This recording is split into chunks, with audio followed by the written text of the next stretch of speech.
Hello and welcome back to Russell's Movie Reviews, the show where I review stuff that's mostly pretty good and maybe one of the best movies of all time, or a film that absolutely sucks and should remain in the depths of hell. Now, last week I reviewed the first Teenage Mutant Ninja Turtles film, which came out in 1990, and today we're going to review its sequel, Teenage Mutant Ninja Turtles 2, The Secret of the Ooze, released in 1991, less than a year after the original film came out and set the box office ablaze. Now, to give my quick little history on the film, um, I this was probably one of the most watched film out of the three. I think I watched the order that I like it, in order from like most viewed out of these three. I think I watched two the most often, and then three, and then the first film. Now, yes, I know no one likes this film, and trust me, I'm going to discuss my opinions on this thing next week. Because, honestly, I'm goddamn terrified of what this film will in store for me. But I'm not going to focus on that. We're going to focus on TMNT 2, Secret of the Ooze. Which, I'll say right now, it isn't a bad film.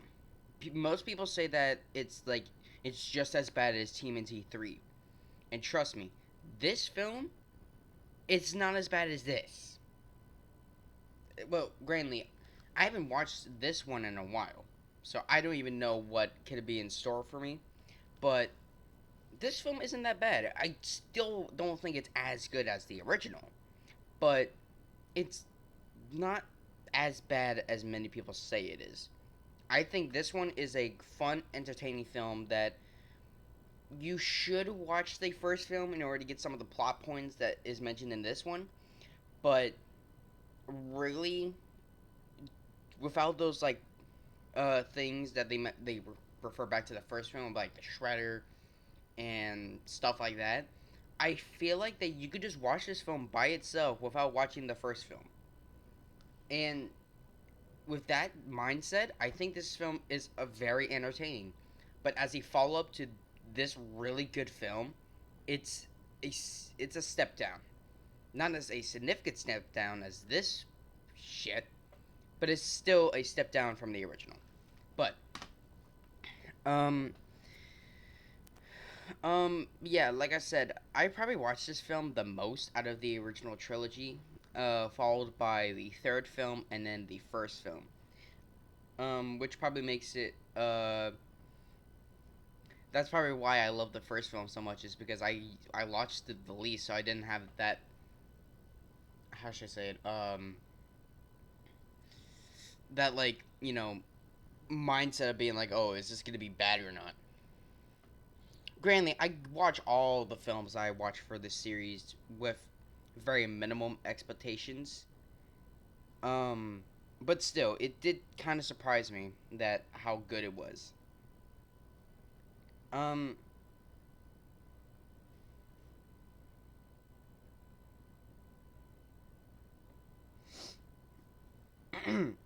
um, but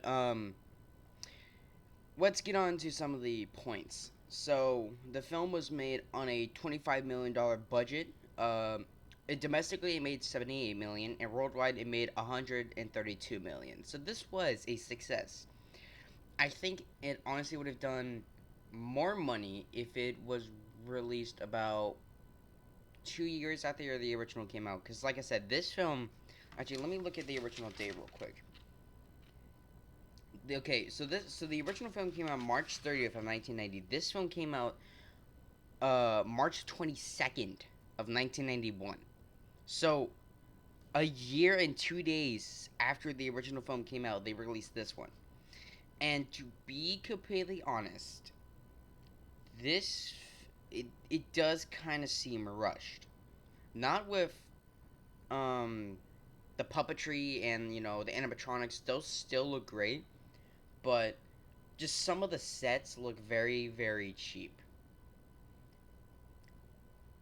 Especially, I think the ones that really are kind of obvious to me about how obvious they look is, or how cheap it obviously looks, is some like the junkyard as well as like the construction site.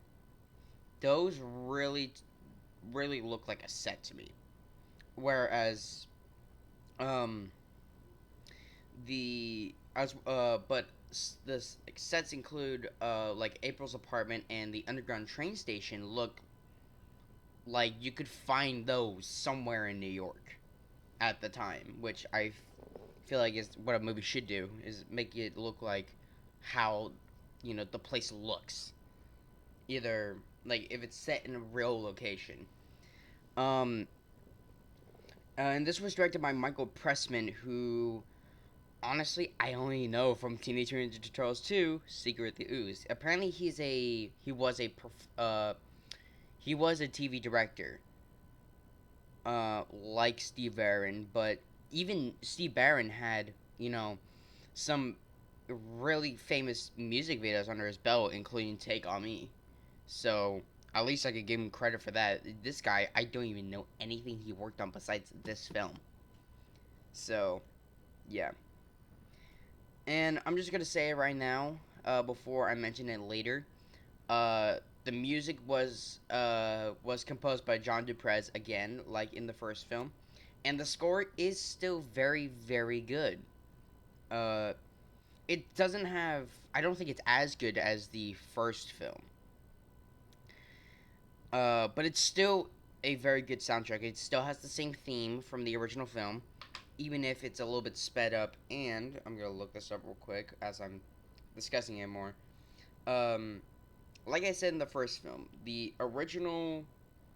actual score by John Duprez wasn't released um until like the only version of the soundtrack that you can get was either the original album, which I actually just have pulled up right here, that was released when the film came out, which just has all the pop songs and stuff like that, or you can get the soundtrack off of the original DVD mix, which apparently didn't sound that good. Um, but let me find it. Okay, so until about 2018, 2019, where Waxwork Records released the full soundtrack in both CD and vinyl form. So, uh, yeah. And, as I think I mentioned this in the last review, but Waxwork Records, I don't know why I said it like that, uh, has officially released the soundtrack to Teenage Mutant Ninja Turtles 2 Secret of the Ooze. As you can tell right here, they have the original CD, they have the CD release, which is actually still available, and then they had the LP release, which is sold out already. But yeah, you can still get the original CD release off of their website. Now, I'm believing if this one does well, which it probably will, they actually might release the official soundtrack to TMNT 3, which is probably one of the only good things about that film.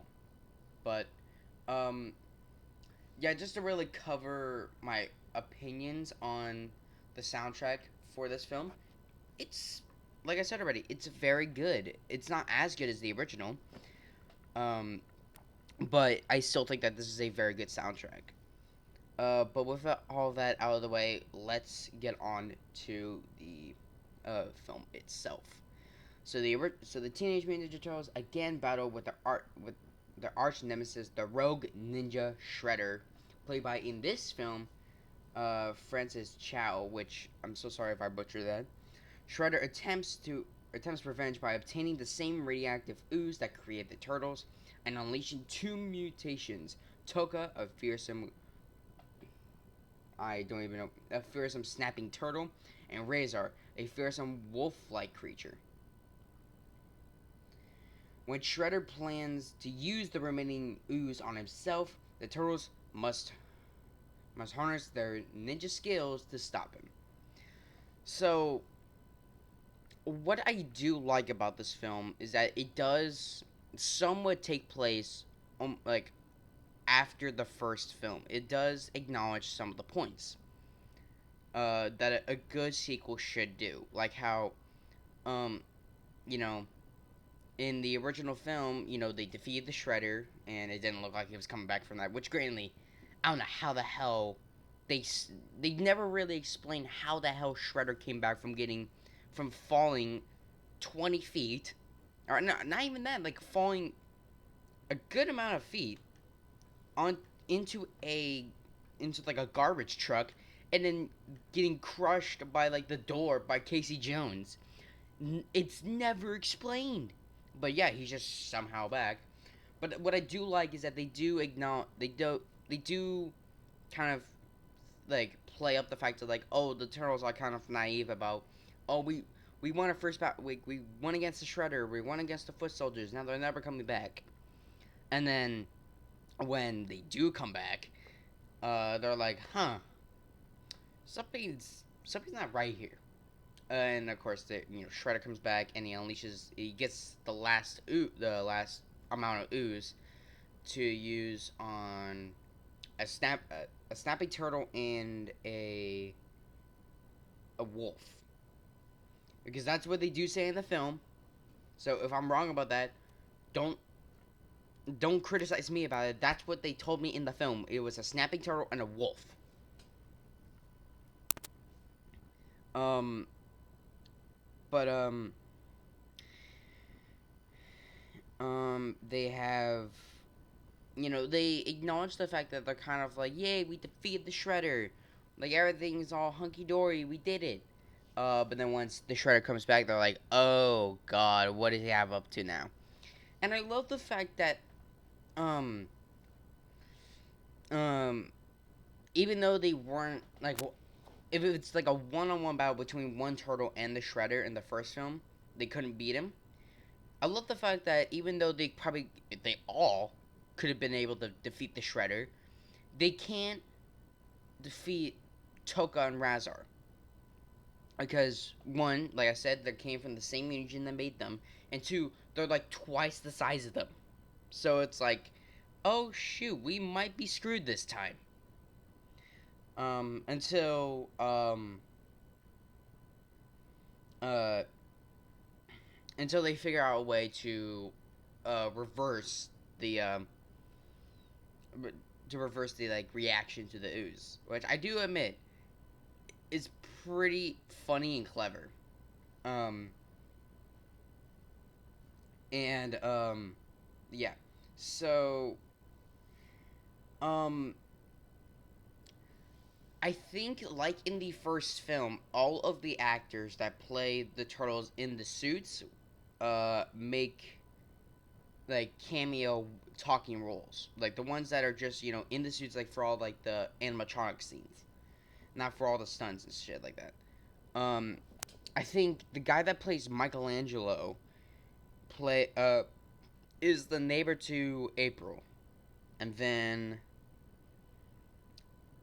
uh the guy that gets a call from Donatello is the guy that plays Leonardo. And those are the only two I can remember. If there's any more, let me know in the comments down below.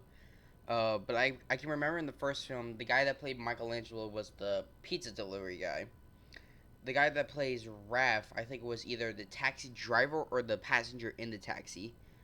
Um, the actor that played Donatello was a message of the foot, and then Leonardo, I think it was, um, oh, what was it? Hmm, I'm forgetting right now, but if it comes back to me, I'll say it. And if I don't mention it throughout this review, mention it down in the comments down below. Um, but yeah. Um, so yeah. To go to the cast and voice cast, let's start off with the voice talents. So we have basically every single person who voiced the Ninja Turtles. They all came back except for Donatello, which I kind of mentioned in the first one. Which, if uh, I'll mention it again here. Corey Feldman voiced Michelangelo in the first film. But he did not return for this film because he was battling. He was having a battle with drug abuse and stuff like that, so he did not return for this film. And he's played by Adam Carl in this film. But he does return in TMNT 3. Um, so we also have the wonderful Kevin Clash returning as the voice of Splinter. Uh, we have David McCarran. I'm so sorry if I butchered that last name. Voice the Shredder, which I believe he did in the first film. Yes, he did. And then the same actor, or the same voice actor who voiced Tatsu returns, along with the actor. I believe Shredder is played by a different actor, but I wasn't able to look it up. Again, if I'm wrong about that, leave it down in the comments down below. We have the wonderful Frank Welker, who has done many cartoon voices in the 80s and 90s. He voiced Toka and Razar. We have oh yeah, and that's pretty much about it. Um, and for um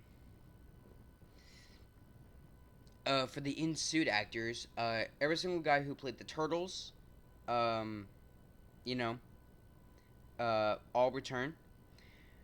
We have Ken Tyron. I'm so sorry if I again mispronounced that name.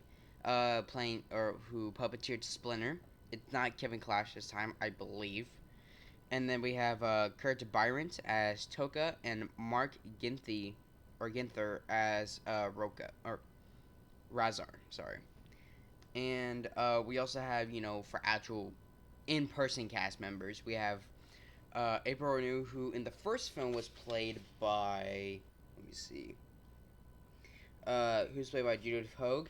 In this film, she's played by Paige Toka or Tuca. Um, she. I'm sorry for anyone who likes this actress as the role of Splinter, but she is so wooden in this film, and also in the third film. But grandly, her acting in the third film was significantly improved, but she was still wooden. This film is probably some of her worst acting ever. I'm just gonna say that right now, because Jesus, I thought you couldn't get worse with April, but apparently you did. Um, and the dialogue she has, it doesn't even sound like April, except for like a couple scenes near in like the second or third act. But then besides that, it's back to her bland ass character. We have the fantastic David Warner, who has appeared a couple times on my channel, having notable roles in Star Trek 4 or 5 and 6, um, and possibly in 1 or 2 other films. But here he plays Professor Jordan Perry. In this film, well, usually he does a very serious role, like in Star Trek 5 and 6. This film, I feel like that, like, it kind of makes me think that why doesn't he do more comedy? Because his acting in this film is actually really funny. It really makes me feel like that, he should be some, like, not all the time. I think he should still do his comedic, kind of roles. Or like he should do more of his comedic roles, but he should still should have his serious roles. But like his performance in this is great. Like I loved his character in this film. And then we have finally we have Reyes Jr. who plays Kino. Now I mentioned I think I might have mentioned this in the first film or when I was discussing the first film, but I'll just mention my fun fact here right now that the actor who plays Kino, which I said was Reyes Jr., worked on the first film as the stunt double for Michael. No, not Michael. Donatello. And so, um, also that Kino's character was really only invented to be a replacement for Casey Jones, since Elias Koteas did not return for this film, and to this day, I still don't know why. I don't know if it was because he was working on another production at the time, or he didn't get paid. Like his salary was not increased, so he didn't, join for this one. And um, so I don't know the story behind that, but Kino in this film, I gotta admit, I love his character. He's such. I mean, yeah, he makes jokes, but he's not like kind of like a comic relief character like Casey Jones was. I mean, yeah, Casey Jones was a badass, but he wasn't, like he was mostly like when he needs to be serious, he was serious, but he couldn't really resist from making jokes. Kino, on the other hand, was yeah, he makes jokes, but most of the time he's like a badass where he just roundhouse kicks everybody. Um, so and it sucks that he doesn't get enough scenes in the film. I think the last scene that you see him in is when the turtles confront Shredder in the nightclub scene, and then that's it. You don't see him for the rest of the film, which kind of sucks, honestly, because I do like his character, and just to see him get kind of sidelined like that, it kind of sucks. I feel like they should have had like one final scene with Kino and April, but no, they kind of just get sidelined during like the third act of the film. Um, but yeah. I guess to mention my favorite scenes besides like all like the fight scenes, which are still very beautifully choreographed. Um, uh, see, it's more difficult to try and remember a favorite scene from this one than the first film, where it was kind of easy to. Um, but I guess if I had to mention my favorite scene, um, it would it would probably be the initial reveal of the train station. Because if you guys don't remember from the first film, when Splinter was taken by the foot soldiers, they basically trashed their original place. So in this film, they start they've been living in April's apartment for a little while. Uh, because I don't know how long it's been. It certainly hasn't been like it certainly doesn't is the film does not certainly take place immediately after the first film. It's certainly been at least like a few months since that film. And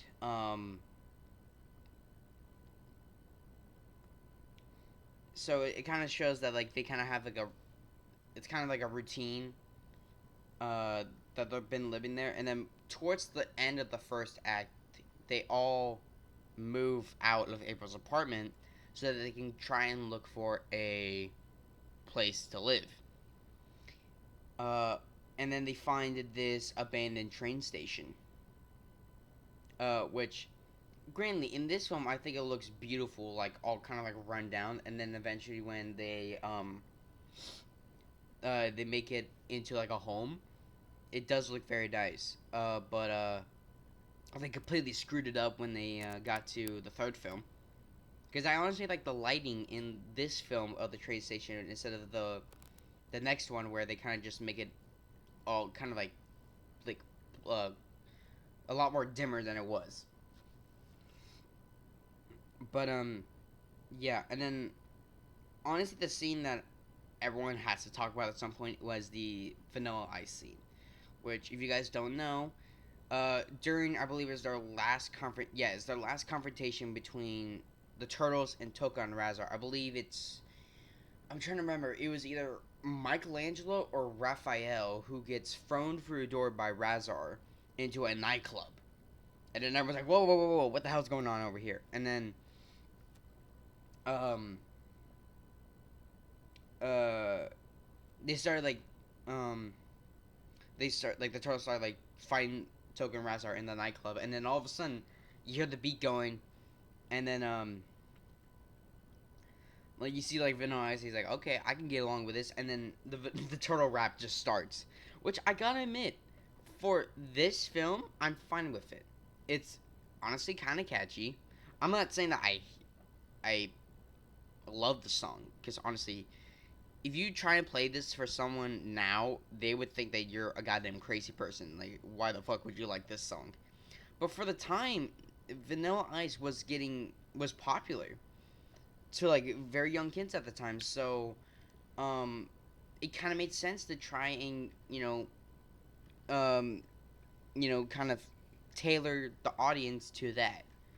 Which gotta give him credit for that. Um,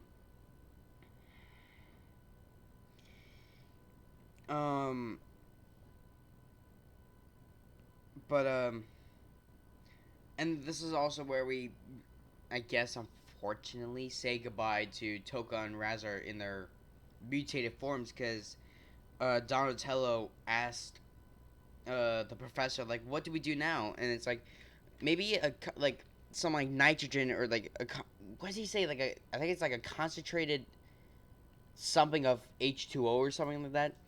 Basically, what they do is that they get two fire extinguishers. They tip Toga and Razar Aura, and they basically shove the fire extinguishers down their throats, and then just let it rip. Because I think because the process of like the stuff that they give to them, which is supposed to reverse the effect, is taking because I think it was Michelangelo that accidentally dropped a pizza in it, so it kind of slowed down the effect. So they're giving them the fire extinguisher like giving them the liquid and the fire extinguisher to kind of um, speed up the process.